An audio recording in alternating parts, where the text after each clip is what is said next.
जय प्रक्रम का मतलब क्या होता है कि कोई भी जीवित प्राणी अपने आप को जिंदा रखने के लिए जो क्रियाएं करता है, उस क्रिया को, उस प्रक्रम को हम जय प्रक्रम कहते हैं। कोई भी जीवित प्राणी, कोई भी जीव अपने आप को जीवित रखने के लिए, जिंदा रखने के लिए जो क्रियाएं करता है, जो प्रक्रम करता है, उस प्रक्रम को हम जय प्रक्रम कहते हैं, लाइफ प्रोसेस कहते हैं। अब आप बताओ कि हम लोग अपने आप को जिंदा रखने के लिए कौन कौन सा क्रिया करते हैं, उन क्रियाओं को बताओ आप, जिसके बिना आप जिंदा नहीं रह सकते हो। नहीं तो वो सभी क्रियाएं जो है वो क्या कहलाएगी, जय प्रक्रम कहलाएगी। तो इस तरह से हम देखते हैं कि यदि हम भोजन न करें तो हम जिंदा नहीं रह सकते हैं, क्योंकि भोजन से हमको मिलता है एनर्जी। क्या मिलता है, एनर्जी। काम करने के लिए क्या चाहिए, एनर्जी चाहिए। भोजन से हमें मिलता है विटामिन। क्या मिलता है, जो हमारे शरीर को हानिकारक कीटाणुओं से क्या करता है, रक्षा करता। नहीं, ये सब कहाँ से मिलता है, भोजन। तो भोजन हम नहीं करेंगे तो हम जिंदा नहीं रह सकते हैं। तो पहला हमारा जय प्रक्रम का, तो भोजन करना अलग चीज हो गया, लेकिन इसको तत्काल हम पोषण कहेंगे। क्या कहेंगे, पोषण। तो पहला हमारा जय प्रक्रम में क्या आ जाएगा, पोषण। मतलब हम भोजन नहीं करेंगे तो जिंदा नहीं रह सकते हैं। दूसरा श्वसन, यदि हम सांस नहीं लें, श्वसन की क्रिया नहीं करें तो हम जिंदा नहीं रह सकते हैं। तो दूसरा हमारा जय प्रक्रम कौन हो जाएगा, श्वसन। क्या हो जाएगा, श्वसन। उसके बाद से होता है परिवहन। क्या चीज, परिवहन। मतलब हम भोजन कर लेते हैं तो भोजन से जो हमें पौष्टिक चीजें मिलती है उसको हमारा, बाकी जो हमारा जो मतलब जो वेस्ट मटेरियल वो हमारे शरीर से क्या हो जाता है, बाहर निकल। तो जो हमारे पोषक तत्व है, उन सभी पोषक तत्वों को शरीर के हर भाग तक पहुंचाना रहता है। तो पहुंचाने के लिए एक स्थान से दूसरे स्थान तक जाना भी उसको कौन सी है, जरूरी है। एक स्थान से दूसरे स्थान तक नहीं जाएगा तो फिर इसका मतलब हो गया कि हर, क्योंकि हमारा बॉडी कोशिका से मिलकर के बना है, सेल से मिलकर के बना है, तो भोजन हम करते हैं तो ये सब हमारा आमाशय में आता है। वहां पर पौष्टिक चीजें जो है ना, पोषक तत्व जो होता है वहां से अलग हो जाता है। तो वहां से बॉडी के हर भाग में कोशिका तक पहुंचाना जरूरी रहता है। तो पहुंचाना ही क्या कहलाता है, परिवहन, जिसको हम डिटेल्स में पढ़ेंगे, टॉपिक्स वाइज पढ़ेंगे। नहीं तो परिवहन भी हमें जिंदा रहने के लिए क्या चीज है, जरूरी है। मतलब पोषक पदार्थ को हर अंग तक पहुंचना भी क्या चीज है, जरूरी है। तीसरा कि मान लो हमने भोजन किया, जो पोषक तत्व है वो तो हमारे कोशिका तक चला गया, लेकिन जो अब वेस्ट मटेरियल रह जाएगा, जो बेकार का चीज रह जाएगा हमारे बॉडी के अंदर, उसको भी शरीर से निकलना कौन सी है, जरूरी है। क्या चीज है, जरूरी है। यदि वो नहीं निकलेगा तो भी हम जिंदा नहीं रह सकते हैं, जिसको हम कहते हैं उत्सर्जन। क्या कहते हैं, उत्सर्जन। तो इस प्रकार हम देखते हैं कि किसी भी जीवित प्राणी को जिंदा रहने के लिए 4 तरह की क्रिया करना पड़ता है। पोषण, जिसको हमने अभी भोजन के रूप में आपको समझाया, लेकिन भोजन और पोषण क्या होता है, अलग चीजें होता है, जिसको हम टॉपिक्स वाइज पढ़ेंगे तो डिटेल्स में उन चीजों को पढ़ेंगे। तो पहला हो गया हमारा पोषण, दूसरा हो गया श्वसन, तीसरा हो गया परिवहन और चौथा हो गया उत्सर्जन। तो अब हम कह सकते हैं कि कोई भी जीव अपने आप को जीवित रखने के लिए कितनी तरह क्रियाएं करता है, 4 तरह का। अर्थात जय प्रक्रम कितने प्रकार का, 4 प्रकार का। जय प्रक्रम कितने प्रकार का, तो जय प्रक्रम को हम लोग बांट देते हैं कितने भाग में, 4 भाग में। पहला पोषण, पहला पोषण, दूसरा हो जाएगा श्वसन, दूसरा हो जाएगा श्वसन, नहीं, तीसरा हो जाएगा परिवहन, तीसरा होगा परिवहन, और चौथा हो जाएगा उत्सर्जन। क्या चीज, उत्सर्जन, उत्सर्जन। याद हो गया। जय प्रक्रम क्या है, तो कोई भी जीव अपने आप को जीवित रखने के लिए जो क्रियाएं करता है उसको हम क्या कहते हैं, जय प्रक्रम। जय प्रक्रम कितने प्रकार का, 4 प्रकार का। मतलब हम लोग जीवित रहने के लिए कौन कौन सी क्रिया करते हैं? 4 तरह की क्रिया अनिवार्य है। पोषण, श्वसन, परिवहन, उत्सर्जन। पोषण, श्वसन, परिवहन, उत्सर्जन। तो जैव प्रक्रम कितने प्रकार का? 4 प्रकार का। नहीं, तो इसे हम लोग ने 4 अलग अलग टॉपिक्स में बांटा हुआ है। तो आज जो हमारा टॉपिक्स होगा वो होगा पोषण। क्या चीज? पोषण।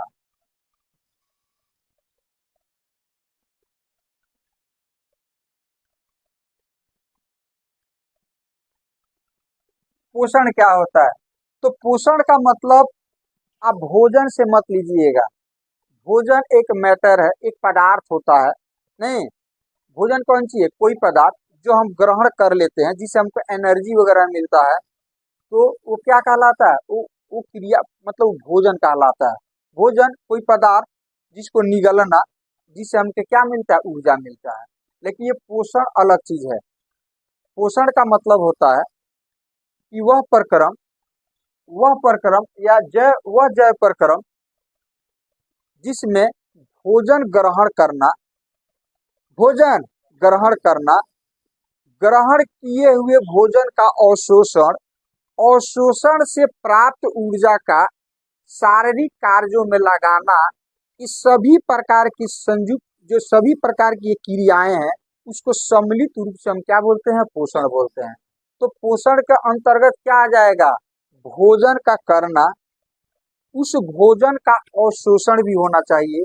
नहीं, अवशोषित भोजन से जो हमको एनर्जी मिलेगा, जो ऊर्जा मिलेगा, उस ऊर्जा का शारीरिक टूट मरम्मत, शारीरिक विकास, शारीरिक क्रियाओं में लगाना, ये सभी तरह की क्रियाएं को हम क्या कहते हैं? पोषण कहते हैं। क्या कहते हैं? पोषण कहते हैं। तो पोषण का मतलब सिर्फ भोजन नहीं होता है। भोजन करना, भोजन करने के बाद उसको पचना भी चाहिए। नहीं, भोजन का अवशोषण होना चाहिए। नहीं, अवशोषित भोजन से हमें ऊर्जा मिलना चाहिए और उस ऊर्जा का कहीं न कहीं कार्य में लगना चाहिए। और वो कहाँ कहाँ लग सकता है? तो बहुत सारा जैसे हम बोल रहे हैं, तो यहाँ भी ऊर्जा लग रहा है, यहाँ भी ऊर्जा की जरूरत है। नहीं, आपके कोशिका कहीं टूट फूट गया, कहीं कट गया, तो कोशिका के मरम्मत के लिए एनर्जी चाहिए, ऊर्जा चाहिए। नहीं, तो जो ऊर्जा हम भोजन से प्राप्त करते हैं, भोजन करते हैं, भोजन का अवशोषण होता है, उस अवशोषण के फलस्वरूप हम क्या प्राप्त करते हैं? ऊर्जा।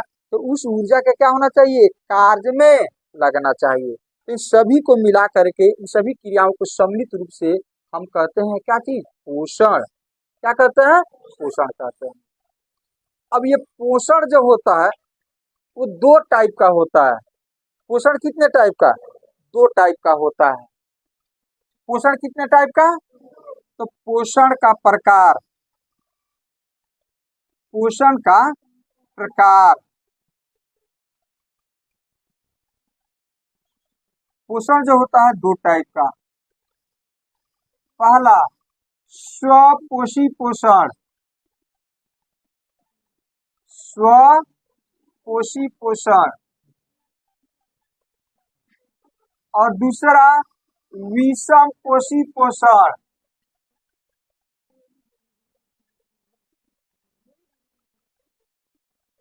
विषम पोषी पोषण।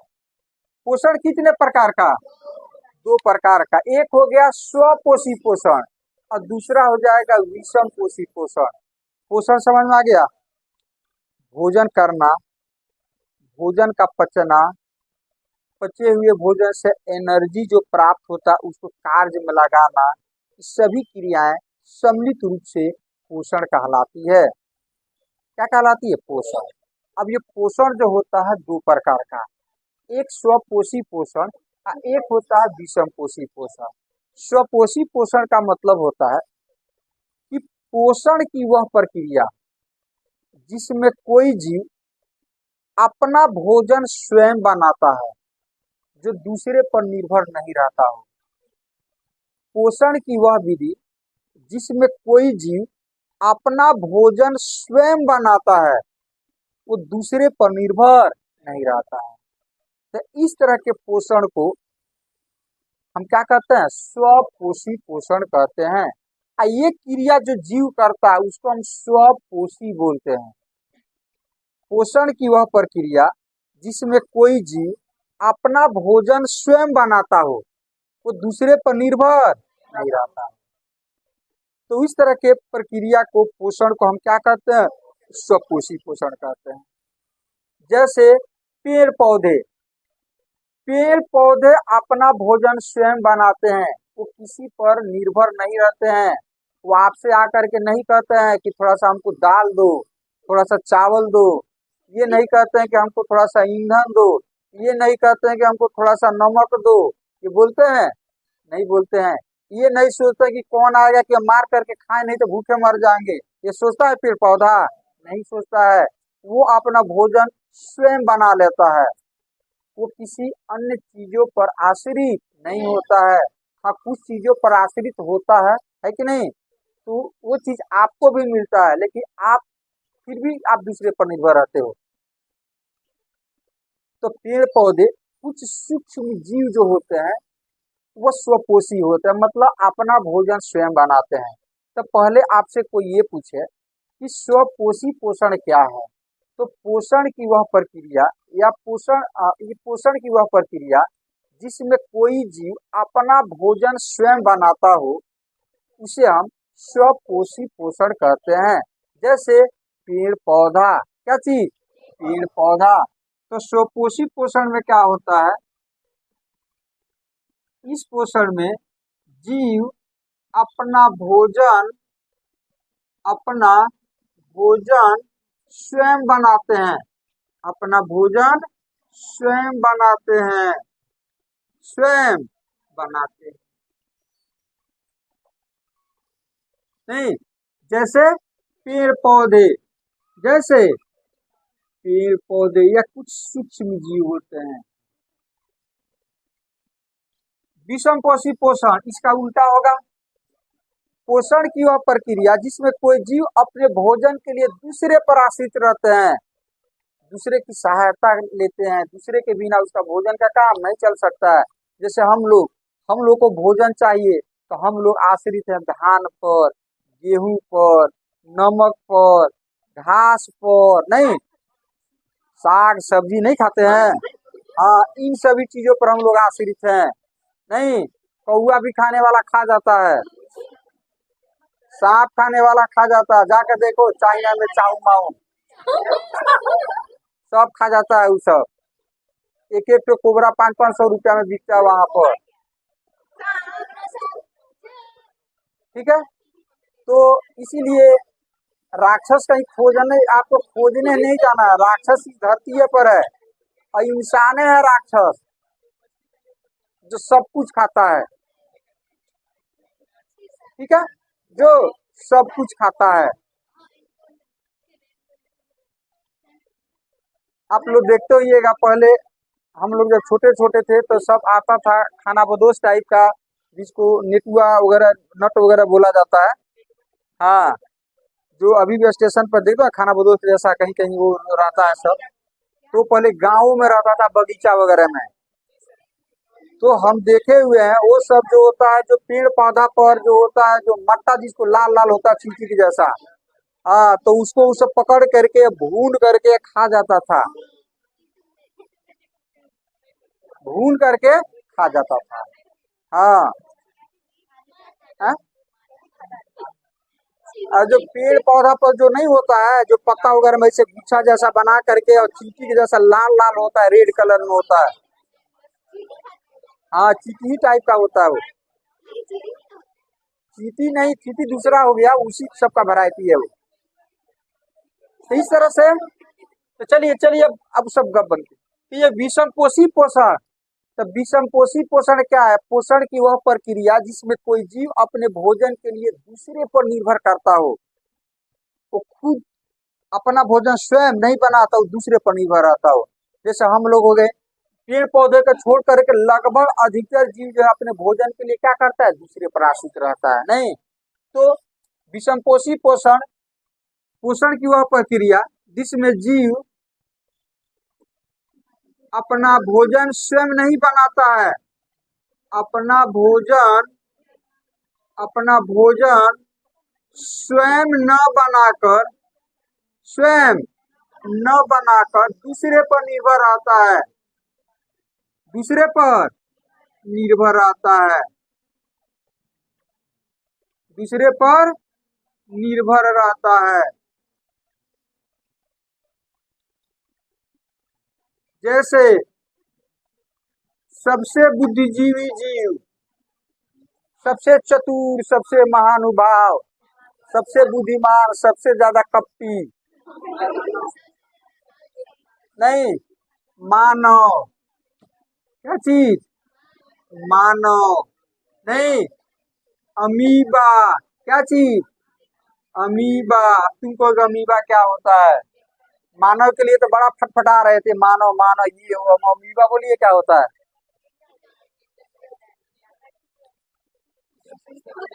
चलिए डिटेल्स में हम लोग पढ़ेंगे, आपको बताएंगे कि अमीबा क्या होता है। तो ये सब चीजें जो है ना, सियार, कुत्ता, ये सब पंछी हो गया, ये विषमपोषी पोषण, यहाँ विषमपोषी कहलाता है। नहीं, क्या कहलाता है? विषमपोषी जीव कहलाता है। तो चलिए यहाँ पर आज हम लोग चर्चा करने वाले हैं सबसे पहले स्वपोषी पोषण, पेड़ पौधे के बारे में, कि पेड़ पौधे आखिर अपना भोजन कैसे बनाते हैं। तो पेड़ पौधे द्वारा भोजन बनाने की जो प्रक्रिया है, उस प्रक्रिया को, उस विधि को हम कहते हैं प्रकाश संश्लेषण। पौधे द्वारा, हाँ, फोटोसिंथेसिस। प्रकाश पौधों द्वारा भोजन बनाने की विधि प्रकाश संश्लेषण कहलाता है। पौधों द्वारा, पेड़ पौधों द्वारा भोजन बनाने की जो प्रक्रिया है, वह प्रक्रिया क्या कहलाता है? प्रकाश संश्लेषण। तो अब हम प्रकाश संश्लेषण पर फोकस करते हैं। किस पर? प्रकाश संश्लेषण।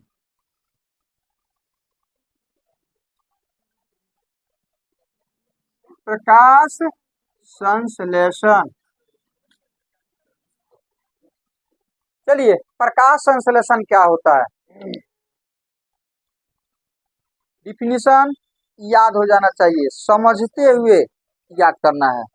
अभी हम पूछेंगे प्रकाश संश्लेषण क्या है। वह विधि, वह प्रक्रिया, वह प्रक्रम, प्रक्रम, प्रक्रिया, विधि, क्रिया, ये सब एक ही चीज है। वह विधि या वह प्रक्रिया जिसमें पेड़ पौधे जल, CO2, पर्णहरित, जिसको क्लोरोफिल कहा जाता है, की सहायता से प्रकाश के उपस्थिति में अपना भोजन बनाते हैं, प्रकाश संश्लेषण कहलाता है। वह विधि जिसमें पेड़ पौधे जल, CO2, क्लोरोफिल और क्लोरोफिल की सहायता से प्रकाश के उपस्थिति में अपना भोजन बनाते हैं, प्रकाश संश्लेषण कहलाता है। प्रकाश संश्लेषण कहलाता है। वह विधि या पोषण की वह विधि लिखो, पोषण की वह विधि,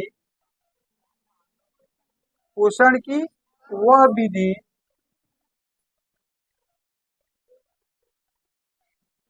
जिसमें पेड़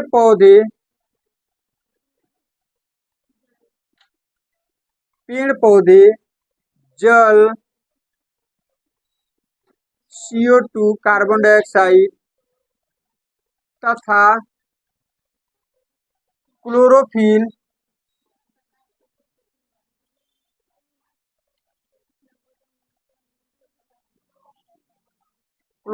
को पर्णहरित कहते हैं, की सहायता से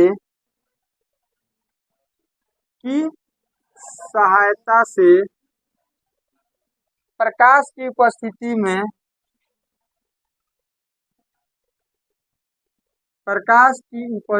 में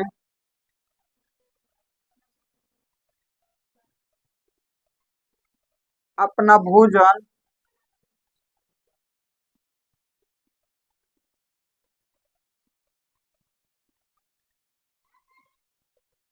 अपना भोजन बनाते हैं, क्या कहलाता है? प्रकाश संश्लेषण कहलाता है।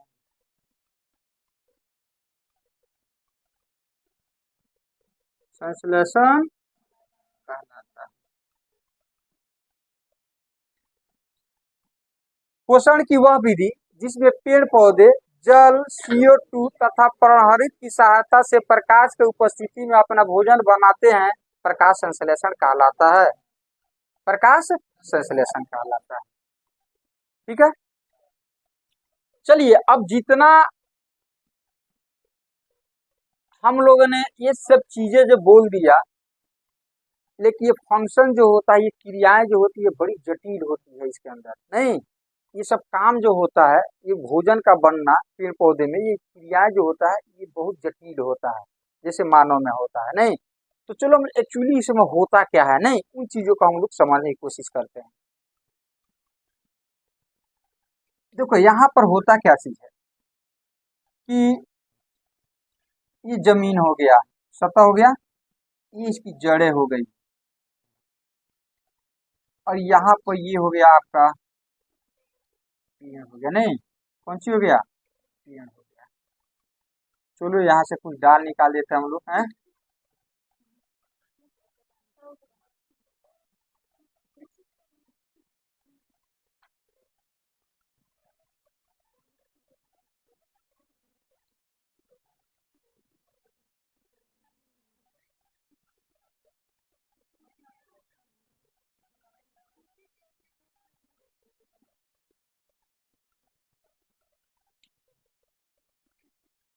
अरे लगना चाहिए ना कि यहाँ पेड़ है। तब चलो अब देखो यहाँ पर, अब पेड़ पौधा क्या करता है कि जड़ से जल लेता है। जड़ से क्या लेता है? जल। तो जड़ से जो है वो जल लेता है, H2O, नहीं। और वायु से क्या करता है? वायु से ये लेता है CO2। वायु से क्या लेता है? CO2 लेता है। और ये सभी जाकर के स्टोर होते हैं पत्ता में, पत्ती में, लीफ में, नहीं।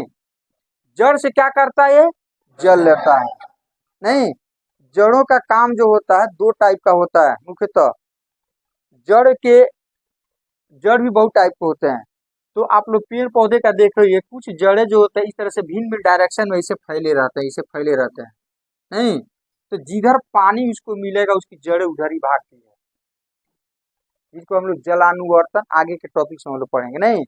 अच्छा, जड़ का एक भाग जो होता है ना, जिसको मूल जड़ कहते हैं, वो सीधे नीचे आता है, सीधे नीचे आता है, इसको बोलते हैं मूल जड़।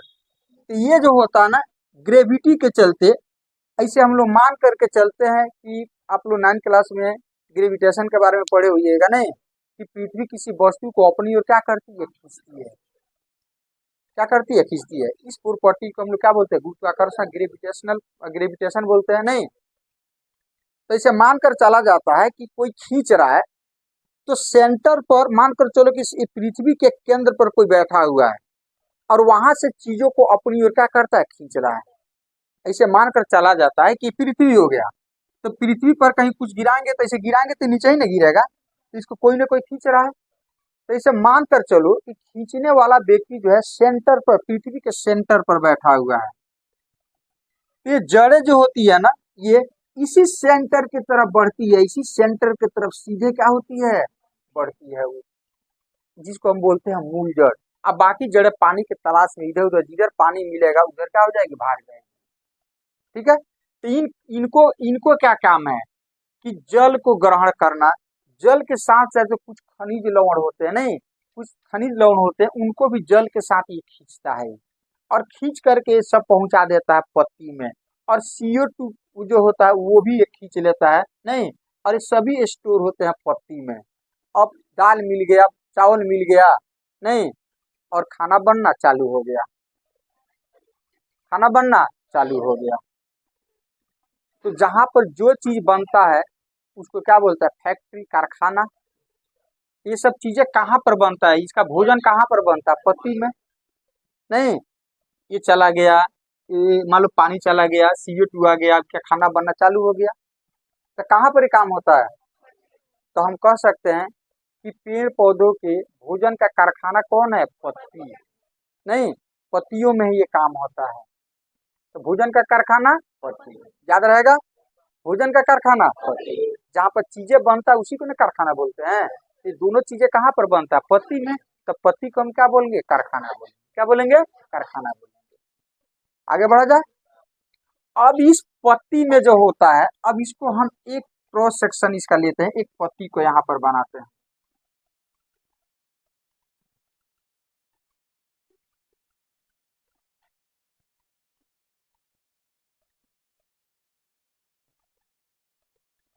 ये हो गया पत्ती नहीं। अब इधर से क्या गया, इधर से गया कौन सी, H2O जल गया नहीं। अब ऊपर से क्या आया, अब इस पत्ती के अंदर जो होता है अंडाकार जो होता है, इस तरह से अंडा का आकार का जो होता है, इस तरह की संरचनाएं होती है, जिसको हम लोग बोलते हैं क्लोरोप्लास्ट, हरित लवक, क्या बोलते हैं। तो पत्ती के अंदर जो होता है हरित लवक, क्या होता है, हरित लवक। तो ये जो CO2 है, जल जो होता है ना, इस हरित लवक में आकर के स्थित, तो यहाँ से हम, ये हरित लवक हो गया, क्या हो गया, यहाँ से हम इसको जूम करके यहाँ पर ला दिए, ये क्या हो गया, हरित लवक, क्या हो गया ये, हरित लवक।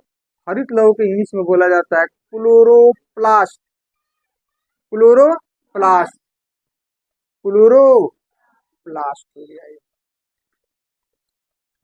क्लोरोप्लास्ट हो गया, ठीक है। अब हरित लवक के अंदर जो होता है एक पिगमेंट होता है, एक रंजक होता है, मतलब अणु होता है, मोलकूल होता है इसके अंदर, जिसको हम बोलते हैं क्लोरोफिल, पर्णहरित।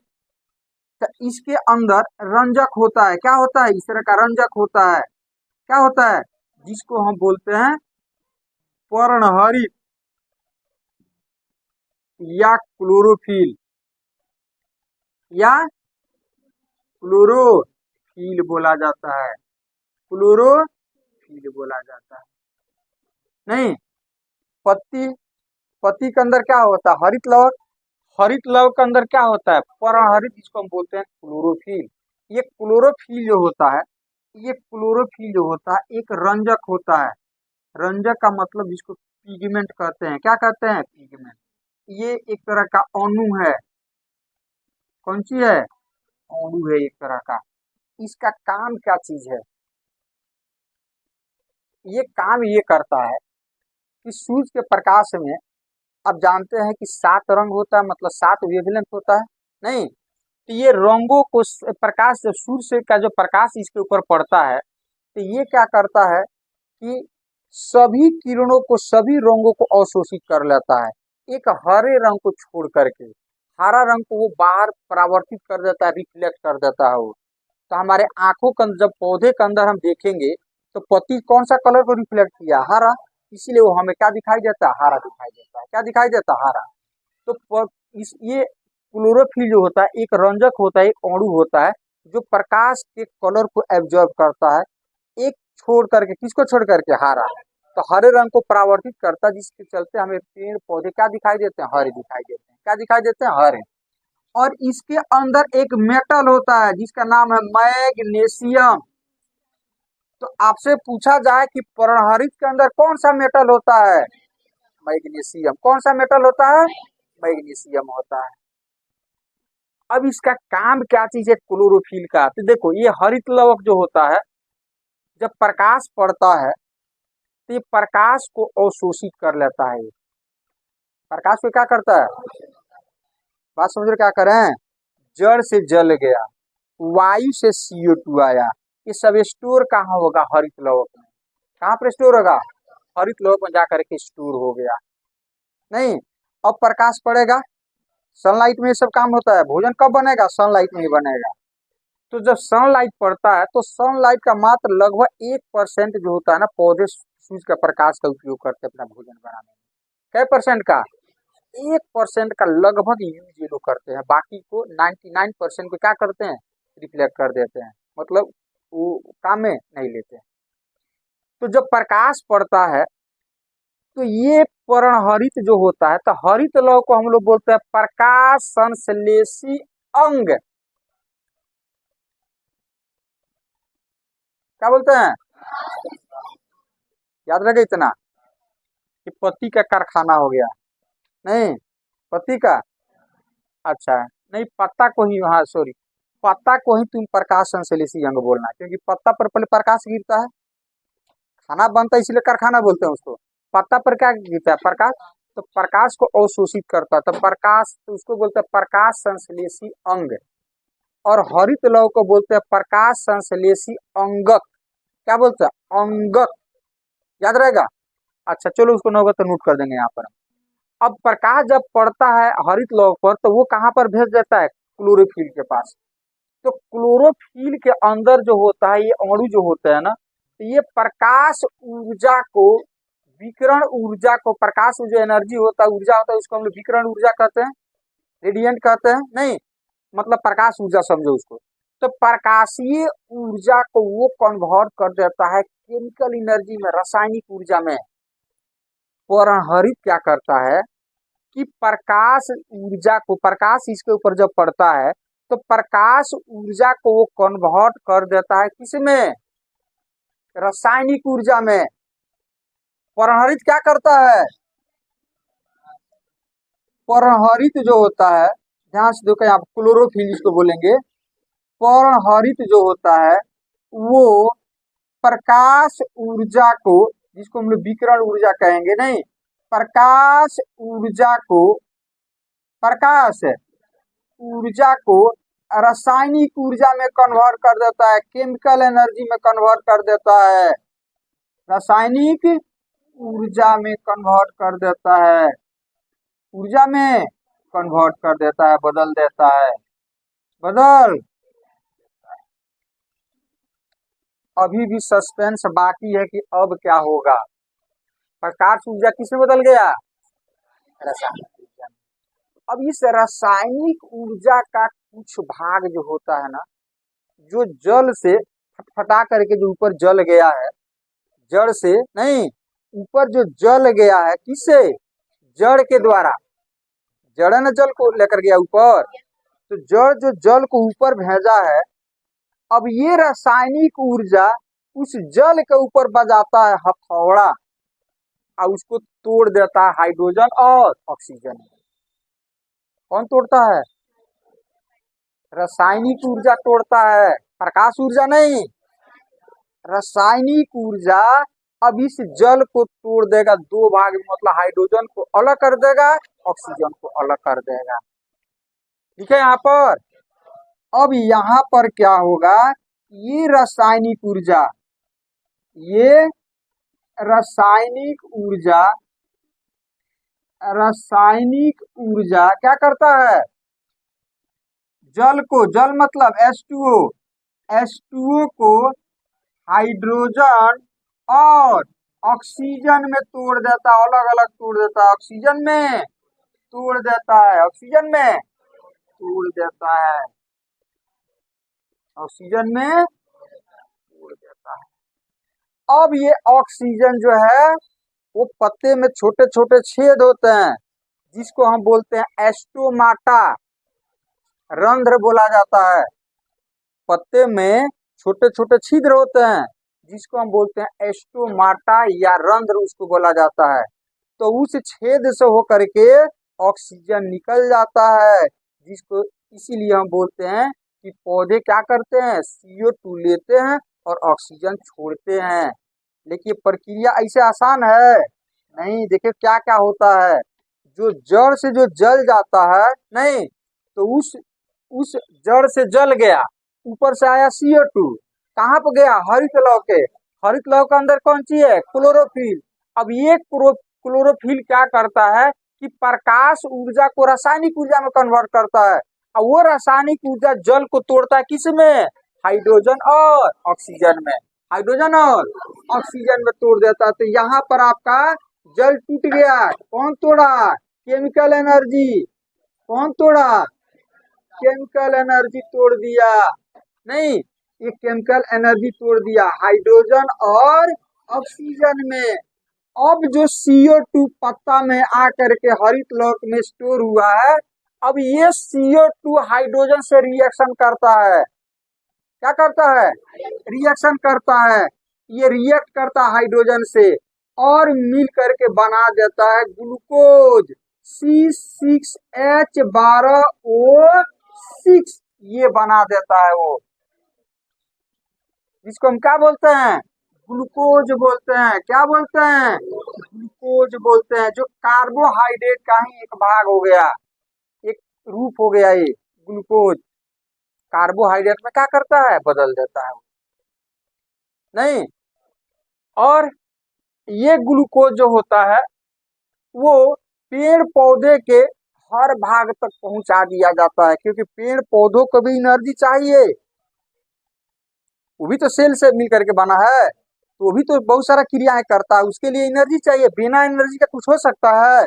यदि आपके अंदर एनर्जी नहीं है, इसका मतलब आप डेड बॉडी है, निर्जीव है, नॉन लिविंग है। क्या चीज है? लिविंग है। यदि प्राणी है, जीव है, तो आपको एनर्जी चाहिए। एनर्जी तो पेड़ पौधों को भी एनर्जी चाहिए। यही एनर्जी जो होता है पेड़ पौधे हर जगह भेज देते हैं। हर कोशिका में क्या हो जाता है? चला जाता है ये एनर्जी। लेकिन ये ग्लूकोज में कोई एनर्जी नहीं रहता है। तो तुम कहोगे सर अभी तो बोले थे कि एनर्जी का भंडार है।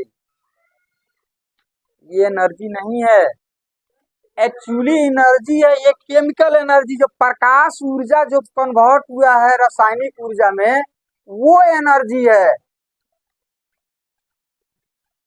तो पेड़ पौधे ये सारा जो प्रकाश जो पड़ता है तो रासायनिक ऊर्जा में जो कन्वर्ट होता है, तो उसका कुछ भाग ही H2O को तोड़ने में लगता है, अब बाकी वैसे का वैसे ही रह जाता है। नहीं, तो एनर्जी वही है। तो जब ये ग्लूकोज बन जाता है, CO2 हाइड्रोजन से ये ग्लूकोज बन जाता है, तो इसके अणुओं के बीच बॉन्डिंग होता है, बंधन होता है, इस टाइप का स्ट्रक्चर होता है। जैसे C6 है, इसका मतलब इस तरह से कुछ स्ट्रक्चर रहेगा, इस तरह से। नहीं, तो इस बॉन्डिंग में जो है ये केमिकल एनर्जी, ये रासायनिक ऊर्जा जो है ये वाला, ये रासायनिक ऊर्जा इसी में आकर के स्टोर हो जाता है। ये बॉन्डिंग के बीच में आकर के, ये गैप है ना, इसी में आकर के भर जाता है। इसका मतलब हो गया ग्लूकोज के अणु जहां जहां जाएंगे वो अपने साथ क्या लेकर जाएंगे? रासायनिक ऊर्जा लेकर के जाएंगे। और इसी पेड़ पौधा को कोई मांसाहारी जीव खाता है, हम लोग खाते हैं। नहीं, तो जो एनर्जी है अपने ये पत्ता में, जड़ में, चारों ओर जो ये ग्लूकोज को इसने स्टोर करके रखा है, नहीं, तब इस एनर्जी जब ज्यादा हो जाता है तो इस एनर्जी को क्या करता है? वो ग्लूकोज को फल वगैरह के रूप में बाहर निकाल देता है। फल में कुछ भेज देगा। नहीं, फल फूल तना इस सब में स्टोर हो जाता है। तो वही फल हम लोग खाते हैं, तो हम उसमें जो ये एनर्जी स्टोर रहता है ग्लूकोज, एक्चुअली ग्लूकोज में एनर्जी नहीं है, एनर्जी इसके बॉन्डिंग में जाकर के छुपा हुआ है जो रासायनिक ऊर्जा है। और वो ऊर्जा हम लेते हैं तो उससे हमको क्या मिलता है? एनर्जी मिलता है। और हम अपने कामों को, क्रियाओं को, है कि नहीं, करने में क्या होते हैं? सक्षम होते हैं। तो एनर्जी कहाँ से मिलता है? ग्लूकोज से। ग्लूकोज में कहाँ? यही रासायनिक ऊर्जा जो उसका बॉन्डिंग में जाकर के छिपा हुआ, बंधन में जाकर के छिपा हुआ रहता, वहां से हम लोग एनर्जी को क्या करते हैं? लेते हैं। अब बताओ आप कि पेड़ पौधे क्या चीज, पेड़ पौधे यदि नहीं रहते तो हमको एनर्जी मिलता? तो तुम कहोगे हम तो मांसाहारी हैं, हाँ मांस मछली खा करके रह जाएंगे। अरे पोपट, तू मांस मछली खाता है, बकरा बकरी मुर्गा मुर्गी खाते हो, तो बकरा बकरी घास है ना खाता है, तो घास, घास में तो यही प्रक्रिया होता है, जितनी भी हर एक चीज सब प्रक्रिया ही होता है। तो सब में एनर्जी स्टोर है, तो उसका एनर्जी वो लेता है, उसका एनर्जी से उसका शरीर बॉडी बनता है। नहीं, और वो एनर्जी स्टोर करता है, खाता है, तो फिर उसके सेल में एनर्जी रासायनिक ऊर्जा जाकर के स्टोर हो गए, फिर उसे एनर्जी आप लेते हो, आप अपना काम करते हो। नहीं, तो भी तो निर्भर है घासे पर, पेड़ पौधे पर। और पेड़ पौधे किस पर निर्भर है? प्रकाश पर। इसका मतलब कि जो भी मिला जुला करके घुमा फिरा करके एनर्जी का मुख्य स्रोत क्या है? प्रकाश ही है। क्या चीज है? प्रकाश।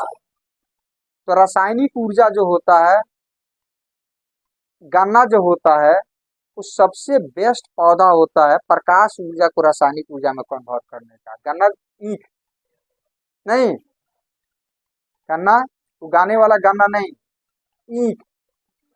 हाँ, ईख जिसको बोला जाता है। हाँ, तो उसमें जो होता है इतना शक्ति है कि सबसे ज्यादा प्रकाश ऊर्जा को रासायनिक ऊर्जा में कन्वर्ट करने वाला लगभग लगभग गन्ना होता है सबसे ज्यादा। इसीलिए तो उसमें ज्यादा मिठास होता है। नहीं, प्रकाश ऊर्जा को रासायनिक ऊर्जा में कन्वर्ट करके ग्लूकोज बना करके पूरा एकदम ऊपर से नीचे तक भर लेता है वो। अब हम लोग खाते हैं तो पूरा एकदम मीठा मीठा लगता है। क्या लगता है? मीठा मीठा लगता है। इतना तो समझ में आ गया। चलिए अब आगे बात करते हैं। अब होता क्या है? अब तुम कहोगे सर CO2 लेते रहता है, जड़ से जल लेते रहता है। नहीं, उसका भी लिमिट है।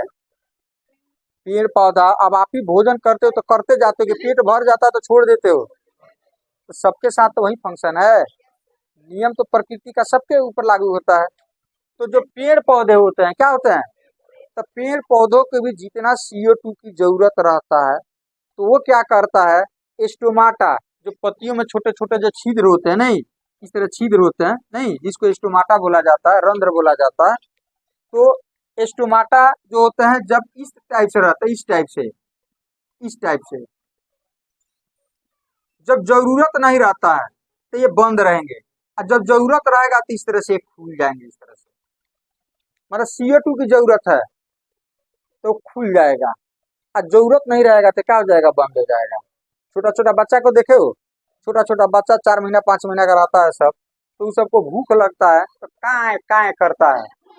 नहीं, माँ जब उसको हाँ चम्मच चम्मच से दूध जब पिला देगी, जब उसका पेट भर जाएगा तो ऐसे माँ ऐसे करेगा, ऐसे मुंह घुमाते रहता है ऐसे। और चम्मच से उसको उसके अंदर डालती रहेगी, लेकिन पेट भर जाता है तो मुंह बंद कर लेता है। सेम वही चीज होता है पेड़ पौधे के साथ। जब उसको ऐसा लगेगा कि हमारा काम चल गया, अब स्टोमाटा बंद हो जाएगा, मतलब क्या हो जाएगा? बंद हो जाएगा। अब इसमें होता क्या है? प्रकाश संश्लेषण में जो क्रियाएं होती है उसका इक्वेशन आपको याद रखना है। CO2 नहीं H2O दोनों मिलकर के प्रकाश की उपस्थिति में, प्रकाश और क्लोरोफिल की उपस्थिति में ये बनाता है C6H12O6 प्लस बनाता है O2। क्या बनाता है? O2। और जल भी बनता है। क्या बनता है? बाकी हम बैलेंस कर लेंगे इसको। नहीं, जल भी बनता है, इतना चीज बनता है। तो ये मेन प्रोडक्ट हो गया, इसको बोलेंगे उत्पाद। ये हो जाएगा सह उत्पाद, बाई प्रोडक्ट। एग्जाम में आता है कि निम्नलिखित में कौन सह उत्पाद है? ऑक्सीजन। मेन तो ग्लूकोज हो गया ना, एक तरह का ये उत्सर्जित पदार्थ हो गया। पौधे के लिए मेन चीज तो ये है, तो इसीलिए इसको बोलते हैं हम उत्पाद, प्रोडक्ट। ये हो गया सह उत्पाद, बाई प्रोडक्ट। क्या हो जाएगा? बाई प्रोडक्ट हो जाएगा। तो जल जब बनता है फिर जल बनेगा।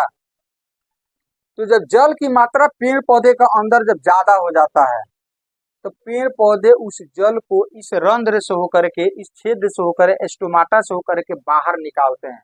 अब बाहर निकालता है तो वाष्प के रूप में निकलता है। इस प्रक्रिया को हम कहते हैं वाष्पोत्सर्जन। पेड़ पौधों द्वारा रंध्र से होकर के पानी को बाहर निकालने की प्रक्रिया क्या कहलाता है? वाष्पोत्सर्जन कहलाता है। क्या कहलाता है? वाष्पोत्सर्जन कहलाता है। नहीं, जब पेड़ पौधे जल का ज्यादा स्टोर कर लेते हैं, मान लो जड़ से अचानक ज्यादा जल चला गया, आज इसको उतना काम नहीं है तो कहाँ रखेगा बेचारा? उसको जल निकालना है बाहर, तो बाहर कैसे निकालेगा? स्टोमाटा से होकर के। नहीं, तो स्टोमाटा से जब बाहर आता है तो वो वाष्प बन जाता है। क्या बनता है? वाष्प के रूप में निकालता है वो। किस रूप में? तो इसीलिए पेड़ पौधे के अगल बगल मान लो वाष्प के रूप में जल निकल रहा है तो स्वाभाविक है इसके अगल बगल का टेम्परेचर कम हो जाएगा। तो कम हो जाएगा तो ठंडक महसूस होगी, इसीलिए गर्मी के दिन में पेड़ पौधा के नजदीक हम जाते हैं तो हमें ठंडक महसूस होती है, क्योंकि वाष्पोत्सर्जन ये क्रिया होते रहता है। जड़ से वो जल ले लेता है, जरूरत से ज्यादा नहीं, उसको बाहर निकालना है, क्या करना है, तो पौधे पत्ता से हमेशा क्या करता है, वाष्प रूप में जल को निकालते रहता है। जिसके चलते अगल बगल का टेम्परेचर क्या हो जाता है, कम हो जाता है। इसलिए गर्मी में हम लोग ज्यादा क्या देते हैं, पेड़ पौधे के नीचे जाकर के आराम करते हैं, या पेड़ पौधे के नीचे जाकर के बैठते हैं, नहीं, क्योंकि हमें वहां पर क्या मिलती है, ठंडक मिलती है। क्या मिलती है, ठंडक।